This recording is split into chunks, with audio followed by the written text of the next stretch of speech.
10.000 gledalaca sa nestrpljenjem očekuje utakmicu decenije. Revanš susret drugog kola Kupa pobednika kupova između našeg i španskog osvajača nacionalnog kupa, Crvene zvezde i Barcelone. Ekipa koje su bile i evropski šampioni. Navijači su napunili tribine, stvorili sjajan ambijent koji će se dugo pamtiti. Zastave, navijački instrumenti i samo dve boje, crveno-bela. Zvezdina Marakana večeras liči na onu pravu brazilsku Marakanu, a ovako ukrašena podsjeća na karneval u Rio de Janeiru. Biće i sambe, tu su Ronaldo i Giovanni.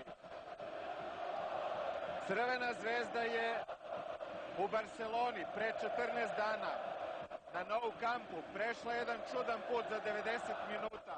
Od sjajnog početka i vođstva od 1:0 u 22. minutu do tužnog kraja i rezultata 1:3.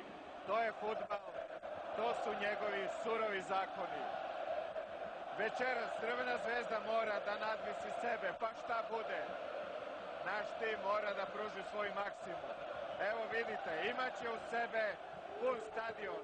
Večeras smo svi zvezda. Crvena zvezda protiv selekcija sveta, spektakl. Beograd, Srbija i Jugoslavija nisu mogli da dožive ništa lepše, bez obzira na rezultat. Evo igrača, izlaze na teren. Barcelona će igrati u svojim rezervnim, zelenim dresovima. Crvena zvezda u svojim standardnim. Gledaoci na tribinama, Beograd, cela Jugoslavija očekuju veliki spektakl. Veći od ona dva prethodna protiv Harca i Kaiserslauterna. Minuti iščekivanja. Svi znamo, Crvenoj zvezdi neće biti lako. Za protivnika ima najskuplji i verovatno najbolji tim na svetu.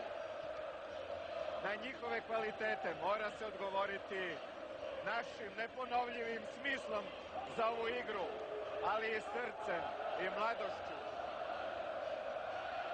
Takva zvezda je ekipa pred kojom nijedan protivnik ne može u Beogradu da računa na lak uspeh. Evo i kapitena Rumuna Popeskova i našeg Milojevića. Tu je i glavni sudija meča, Austrijanac Gerd Grabner. Uz sva uvažavanja ekipe Bobija Robsona i konstataciju da je Barsa bolji tim, da ima prednost od 3:1, Crvena zvezda nije bez šansi. Dragan Džajić je istekao i 3 aduta. Prvi je individualni kvalitet igrača, drugi kolektivna želja za uspehom, treći su Delije, navijači Crvene zvezde. Da, na beogradskoj Marakani je sve moguće. U nama je naravno najčudesnija ljudska vera i borilačka nada da može da se anulira 1:3 iz prve utakmice. Da vam saopštim i sastav timova. Crvena zvezda, broj 1 Milojević, broj 2 Živković, broj 3 Đorović, 4 Njeguš, 5 Predrag Stanković, 7 Ognjenović.